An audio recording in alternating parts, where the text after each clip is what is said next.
Hey guys, so just I wanted to do a commentary in regards to the pandemic from an angle that I think has been largely unexplored, and I think it's tremendously important. This is not only the first time that we're dealing with a pandemic of this proportions. This is also the first time we're dealing with a pandemic of this proportions with this level of technological medicine. And even though that was promising at the beginning, ultimately against this virus, a lot of what we have coined as our magical technological medical world is actually quite futile against something that in its severe form is as damaging to the body as this virus can be. My intention with this video is not to freak anybody out, right? I think the New York Times does that enough. But when we see this for what it is, right? This is a virus that is particularly harmful to some people, but in the majority of the cases is quite benign. Remember, the majority of people are going to have a benign course that looks like a cold, or are going to have even an asymptomatic course wherein they don't even know they have the virus. But this conversation is about thinking about what if you find yourself or one of your loved ones finds him or herself being one of those few that have the critical course of coronavirus. The critical course of coronavirus seems to be similar to a lot of terminal conditions that we know now in age. The critical course of coronavirus is very difficult to treat, and any ICU doctor will tell you that. It's very difficult to treat because it's not only a respiratory failure most of the times, but actually a sum of multi-organ failures that get added up, and whenever each one of these organs starts failing on top of the other, the chances of you coming out alive from that are very, very low. Remember that when you are in that context of an ICU level care and you are severely ill with multi-organ failure because of corona, you are not aware of what's going on. You are not really suffering in the immediacy of the events. Your family members and loved ones are probably suffering for you and very scared for your well-being. But a patient in an ICU with respiratory, circulatory, renal, and liver failures is unconscious by definition.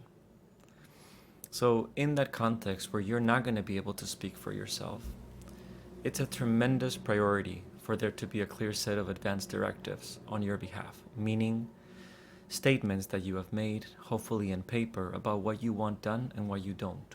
And this is key.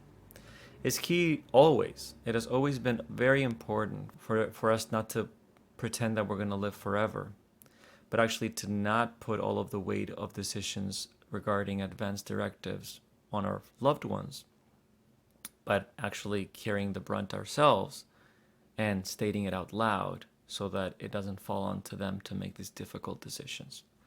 But particularly in the setting of a pandemic, we're all playing this roulette of like you might get the one version of this infection that is actually critical and tremendously dangerous. If you are young and healthy, then you're playing this roulette with a one bad number amongst 999 good ones. But if you're over the age of 80, you have two bad numbers for every 10. So everybody should actually state their wishes and share these conversations with their loved ones. The first thing is establishing a proxy. And I don't care if you're 18 or 81, we should know that if you're in that unconscious state, who's the person that can make decisions the best for you. And that person is not going to be necessarily the person that loves you the most, but actually the person that can state your wishes and speak with your voice in the best way possible, meaning this person has a clear understanding of what your set of values are.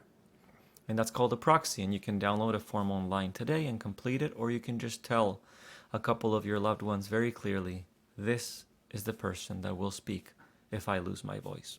The second thing is establishing how far do you want doctors to push in a situation that seems helpless.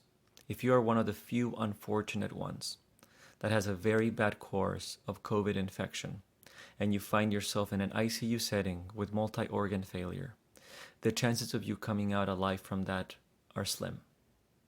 And every day that you spend in an ICU setting with a new added machine supporting your life is another day that these resources have been reserved for you instead of being used on someone else who might stand a better chance.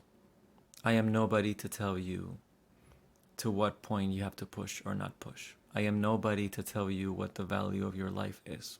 All lives are beyond value. But we are arriving at a crisis, and there will be a shortage of resources, including life-preserving machinery. So these conversations are key, and they are becoming key now. And sometimes addressing with your loved ones, what's your cutoff percentage? Meaning, if the doctor states that my chance of survival at this point in my condition is less than 20%, less than 10%, less than 5%, less than 1%, and doctors can venture those estimates, then at that point to stop pushing and aim towards keeping me comfortable and stopping the utilization of life-maintaining machines might be a very humane and dignified thing to do in these circumstances that are probably circumstances that are a little bit surreal for all of us and that are going to ask us to be a little bit superhuman. This is the time to be community-oriented. This is the time to think that we're not alone. This is the time to realize that me using up all these resources means somebody else is not. The privilege of spending a few days in a busy New York ICU has been that it's no longer media that is telling me what this virus looks like, but my own eyes. And the truth of the matter is that as afraid as I am of my own health and the health of my loved ones, it's always a good exercise to see death undressed and unholy and unmystified and undramatized, and realizing what this virus is, this tremendous humility lesson for all of us, this tremendous lesson on mortality.